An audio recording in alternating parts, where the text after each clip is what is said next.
This is News 6 Tonight.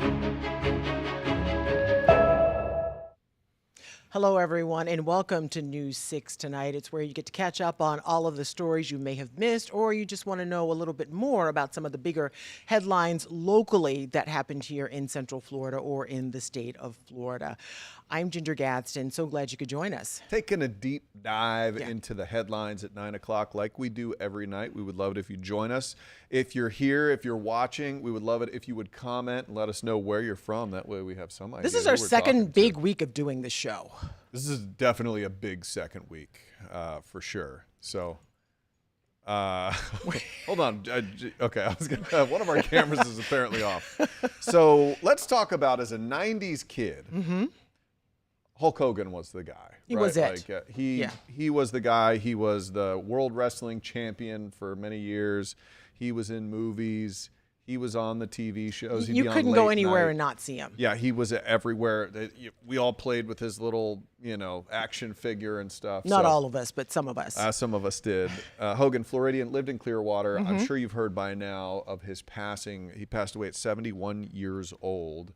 And they think it was a heart attack. We're not sure yet. So that's what they're saying. So this has been kind of strange. We'll dive into that. I want to toss to our community correspondent, Jarrell Baker, as he went to Hulk Hogan's store. He has a store on International Drive, and talked to some folks who just wanting came by to go and grieve a little bit at the store. There are flowers and several other mementos that people have set up here. You can see my friend holding the American flag right here, all to honor the legacy of Hulk Hogan, who passed away this Thursday. Now, to many people, he was a legend and also defined their childhood. We tried to speak with the owners about this. However, they were distraught. So are several people who say that it is heartbreaking to hear their hero is gone. R.I.P. always plus forever true wrestling legend, Hulk Hogan. The guys were on your way to Clearwater, but then you stopped by to come to this store to drop off that card. Why'd you all decide to do that? Out of respect for the family, and my son, bought him Hulk Hogan figurine, and he's had it in the back car since we've been traveling, so we just want to pay the respect. Me and my wife got married, and immediately after we got married, we came straight here to buy a couple things before we went on our honeymoon. That's dedication. That's love. Really is. Yes. That's love right there. I remember when I was a kid, I had that yellow tank top that he would tear, and I could never get that thing to tear. I couldn't do it. For obvious He reasons. was too strong. Born in Augusta, Georgia, under the name, he was Terry Bollea. Yeah. That's right. And it's been strange on the internet. So I don't know if people have been paying attention to this. Bubba the Love Sponge, radio personality in that same area there in Tampa. Also, formerly Hulk Hogan's best friend. There was a big blow-up drama between his wife, involving a Hogan, wife, and a tape, and Gawker. It was crazy. I don't need to bring that up you today. can't. We don't have time for that. No, but it was a lot of drama. He's been on the internet and on his radio show for the past few weeks saying Hulk Hogan is in terrible health. And everybody's kind of like, well, how do you know? He was seen in public with a cane, though, walking with a cane. Yes, he was.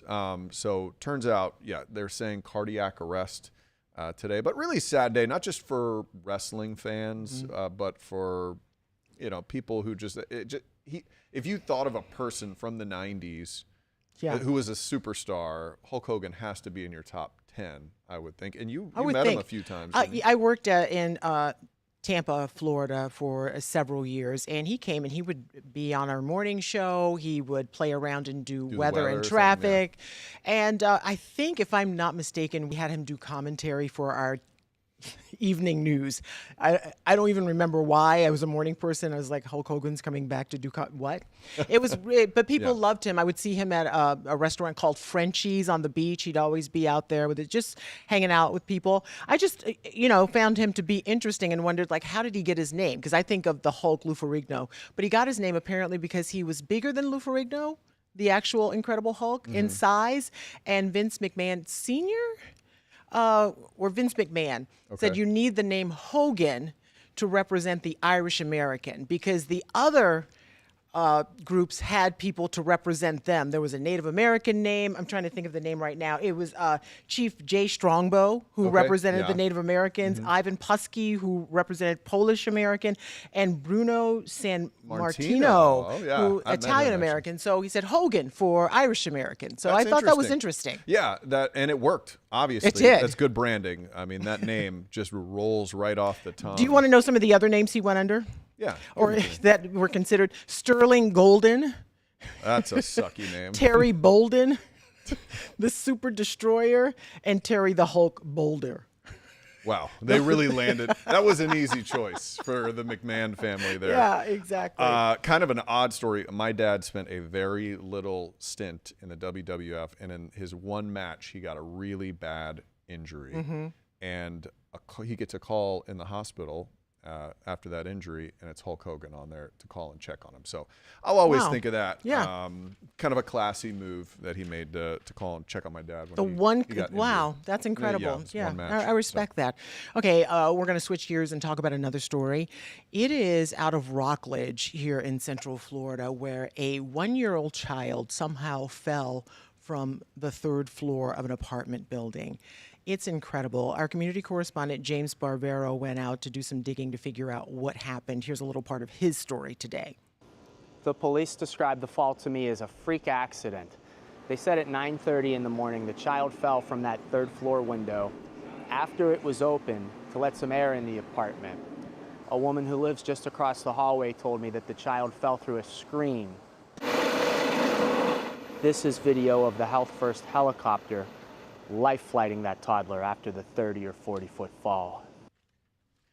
Incredible. And they say what likely saved this child, they think the baby's going to be okay, is that he or she fell on grass. Yeah. Landed on grass, not pavement or concrete, thank goodness. And I started to look, I'm like, how far is that? And James said, almost 40 feet, but that can be 30 to 42 feet. And you're talking about a 1-year-old. And this is not the first time a 1-year-old has fallen from a window. Not long ago in 2017 in Paterson, New Jersey, a baby fell from a 3rd-story balcony, climbed up on a chair, and then fell over. Also landed on grass, and that was the saving grace. And they were okay as well? Yeah, they were okay. If I fell from a 3rd-story window, they have that cartilage everywhere or something, because if I fell from a 3rd-story window, I don't care if I land on a pillow. Something's going to get. So I'm glad that little one is okay. Yeah, you wonder how, especially when you look at the window, a 1-year-old can't jump or climb that high. No. But you see people, they might have a couch up against the window, or maybe if it's in a bedroom, the bed is up against the window, right up on and there. The kid could just push out the screen. And for those of you who have kids, you can't turn your back for 0.5 seconds because something will happen. But the good news is the baby is going to be okay, and I don't know if there are going to be charges or anything. They're still trying to figure out all of the details as to how that actually happened, but we're thankful that we're not reporting on something very tragic Must tonight. have had some injuries, though. I'm sure there's a broken bone or something to get the medical helicopter out like that. So I'm sure they're getting the full workup. How about this story? Did you know that dog fighting is still a thing? I thought we were. You start to think maybe in society we'll move past some of these archaic rituals. I mean, they still have cockfighting, so I can believe that dog fighting is still a thing, which is, in some rural areas, and it's heartbreaking and it's devastating if you've ever seen any video of it. Yeah, so Lake County deputies found 24 dogs. There were 29 of them. They were all chained up. They had a raid just before 5 a.m., and they found all these dogs in rough conditions. Awful. We actually have some video of it. The dogs were in bad shape. They were all scarred up. You could tell if a dog has been fighting. So community correspondent Mike Valenti, he shows us some of the conditions from that area there. This is the property that SWAT team members pulled up to early Wednesday morning. The front yard clearly unkempt. You could see cages scattered about. And when the operation was done, 29 dogs had been rescued. They were tethered individually with heavy loggings, and they were also in makeshift kennels, which made it very difficult for them to move around. They did not have any clean water or adequate shelter to protect them from the elements outside. Since they're a part of an active criminal investigation, the dogs are not available for adoption right now. In Lake County, Mike Valenti, News 6. It is heartbreaking, see the especially when little you see the scars all scars on over them. So, I'm sorry. Go ahead. No, Gigi. it's heartbreaking, and it just really has to stop, because they were saying at some point these dogs might be up for adoption, but they're not ready right now. But they were also saying that the dogs, some of them were still very sweet and loving, and that breaks my heart.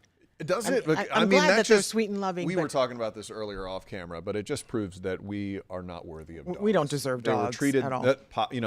There will be a day in court. We'll see what happens and what judgment will pass.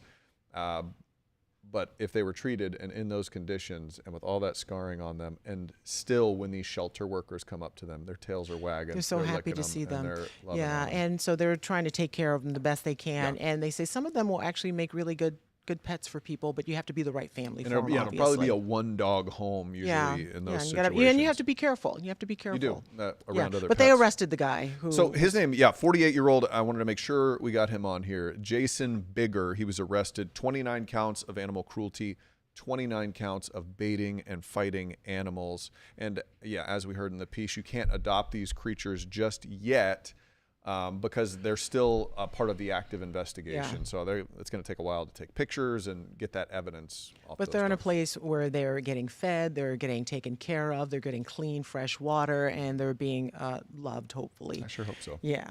Okay, so we still have much more to come here on News 6 tonight, including, I don't know if you remember this show that happened at Lake Eola, where drones are everywhere, and it was a beautiful, orchestrated, choreographed show until something went wrong. There is a city in Central Florida that wants to use the company that made those drones for another celebration.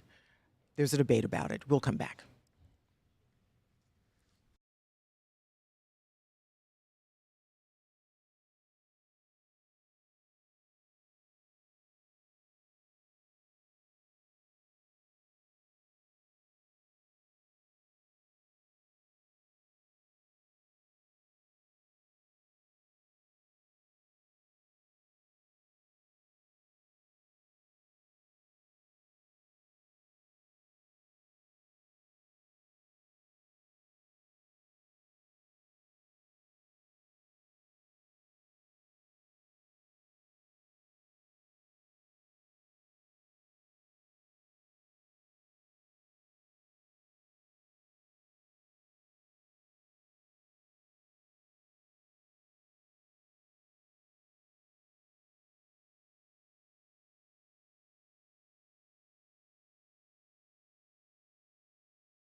Thanks. Hey, welcome back to News 6 tonight. We are talking about some of the stories you may have missed today, or some of the stories that we want to talk about because they're so interesting. Yes. I love a drone show. Since we've been using drones regularly in everyday life, they can do some incredible things. You've seen the Disney shows where it doesn't even look real, right? Yeah, the shapes are forming. Yeah, and they're people are shapeshifters. moving, yeah. It's gorgeous. Last Christmas, we at Lake Eola, which is a really popular lake in downtown Orlando, there was a drone show for the holidays. And it was a family-friendly event, as always, and this happened. Do you see those drones falling from the sky? Crashing. Some of them didn't. When they were on the ground, they weren't syncing up. But when something is automated like that, they're going to take off when you schedule them to take off, and the show was scheduled to go on. Those things went up. The 5 that eventually came crashing down never got in formations, so to speak. And this is what happened. They were on strike. Yeah, I each think, of those things, they weigh 2 pounds. And if that's coming down from the sky at a good force, that could really hurt. And a 7-year-old boy, unfortunately, was very hurt. Yeah. They hit him in the chest, and he had to have open heart surgery. There's the poor little thing. He had open heart surgery, and that could not have been an easy thing to endure. His parents were just inconsolable when this happened, because you take them to a Christmas show and you expect everything's going to be fine. Next well, thing you know, a local city is planning its 100th anniversary, and they want to use this same company that did this drone show. It's called Sky Elements, I think is the name of the company. And there's going to be a vote at some point tonight for the community to figure out if they want to have that. And I think they were cleared. The NTSB had to come in and investigate everything that happened, but it could have been way worse because it was packed at Lake Eola that night. And the fact that other people got hurt too, but not like this 7-year-old kid. Yeah, a really rough injury. And I'm a little conflicted about this story because I could understand a place being apprehensive to use this company who has had that issue in the past. But they've always had great successes too. You also, you want to give them another chance. I mean, do they have to shut down their whole business? Do they have to go away? Maybe you take some extra precautions. Of course. And make sure can you rope off that area and make sure nobody's underneath them? I know, but they fly. That's the, Yeah. They move. It's true. I don't know. Your idea is terrible. It is a terrible idea. I hate to see a business have a mistake. Of course, because of one thing. You have this drone business, which is, it's really taken off. This is no time for jokes, Ginger. By the way, I was thinking this year, how many 100-year anniversaries have we had for local towns? And there was an article actually on clickorlando.com talking about why so many towns were started up around 100 years ago. 1925. So apparently there are lots of reasons. There was a land boom out there, and mostly they think people started buying cars and they were traveling and saying, hey, let's go down to Florida, see the springs. Obviously it was before Disney and that sort of thing. But the big one, the biggest reason a lot of people moved here in the 1925 time period and started building cities was because in 1924, Floridians said we're not going to have income taxes in the state. Oh, well, that brought us here. One of the main reasons your guy really loves it here.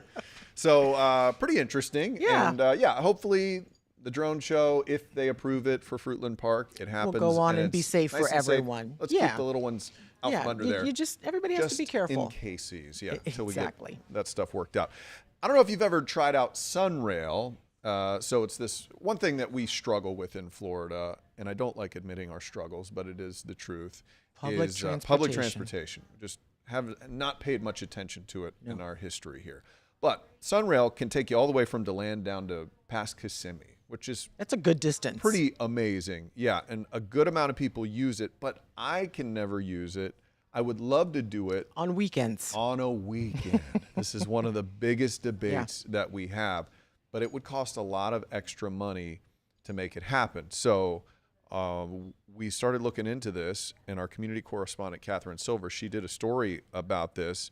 And she was showing us numbers. What it would take. Yeah, she threw some numbers out there.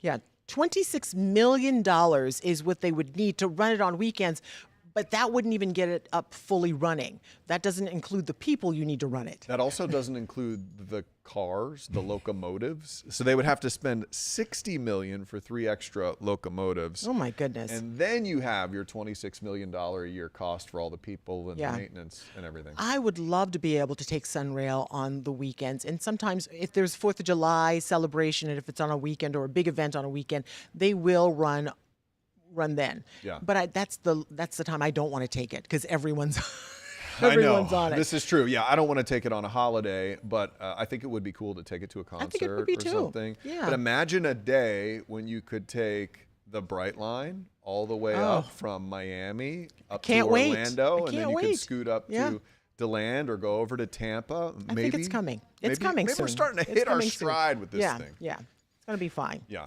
Hey, we have Jason Peters. I'm all in for Sunrail possibly expanding. It beats traffic. Oh, that's what the doesn't? thing. The more we expand these things near I-4, the Sunrail and the Bright Line, the fewer cars are on the road. And that is a wonderful, wonderful thing. I'd like to thank Jason for watching and commenting. Yeah. Thank you. Good to have you. If you're watching us right now, drop us a comment. We can see it. And let us know where you're from, too. Yeah, please. We have meteorologist Jonathan Kagas joining us now. He's going to guide us through the whole weather situation, which this weekend, we have some friends want us to do a theme park thing with the kids. And I at night. Maybe at night. I can't do it during midnight. the day. 1 a.m. Yeah, right? Yeah, no. So last week we were hanging out together. It was about this time, and I said, "Hey, it's going to be the hottest weekend of the year, the hottest stretch of the year." Fact. Okay, it was, but now I'm sitting here with you guys again. I'm saying this weekend it's going to be the hottest stretch of the year. And it's a recording. It's right. You could have taped the show, and I hope you do every night if you miss it and you just rewatch it.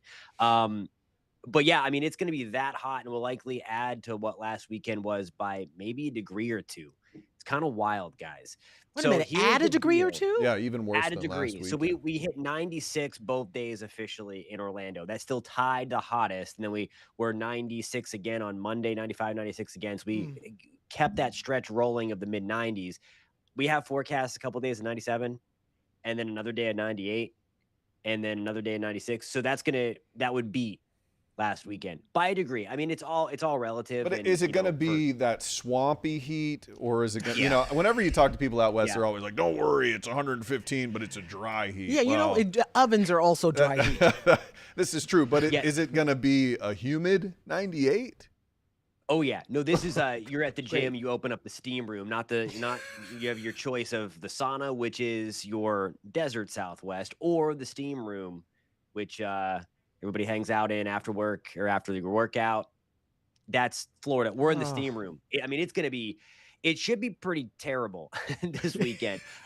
So we're going to fast forward to Monday. I do think Monday is going to be the hottest day here in Orlando and in Florida in general. And what I'm showing you here, all these boxes represent a different color. The gray box is average. The orange box is above average. And then the red box is record-breaking, and you see the record-breaking temperatures potentially from Tampa to Jacksonville to Tallahassee. We're going to be close in Central Florida. We're likely going to miss it by a degree or two. We're going to talk about that at 9:30. Can you guys just a guess here? What is the hottest temperature that Tampa has ever recorded? Do you guys know that? Well, 105.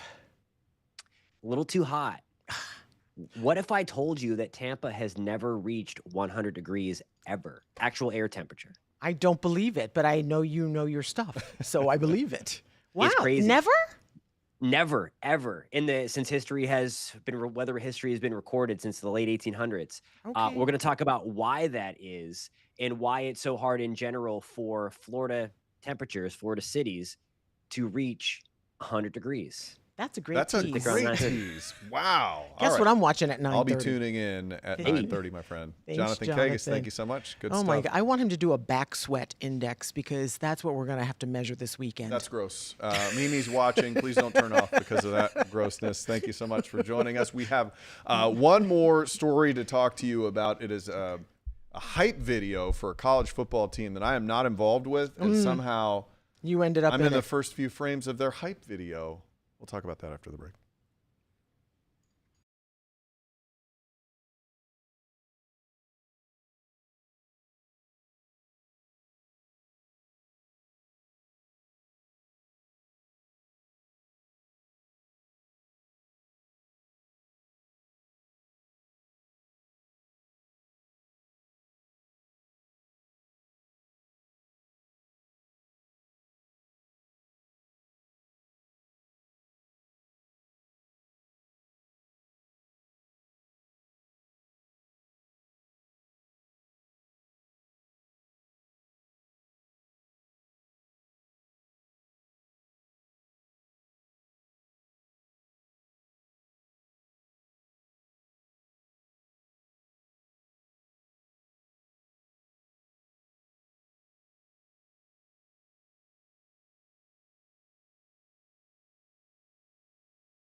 So one of the weird things about being a news anchor is sometimes people will take little snippets of our shows and they'll use them for random things. One time I got a text, "You were on the Daily Show," and I'm like, "Oh my God, what is this?" Oh, Danielle, hi Danielle, good to thank see you. you. I'm glad She's you're watching from enjoying the Charlotte. show. Good. And so this happens. I was once on the podcast Your Mom's House, a clip of me that they were using to prank someone. So this is a terrifying ordeal. Okay. Because you never know if they're making fun of you or what they're doing.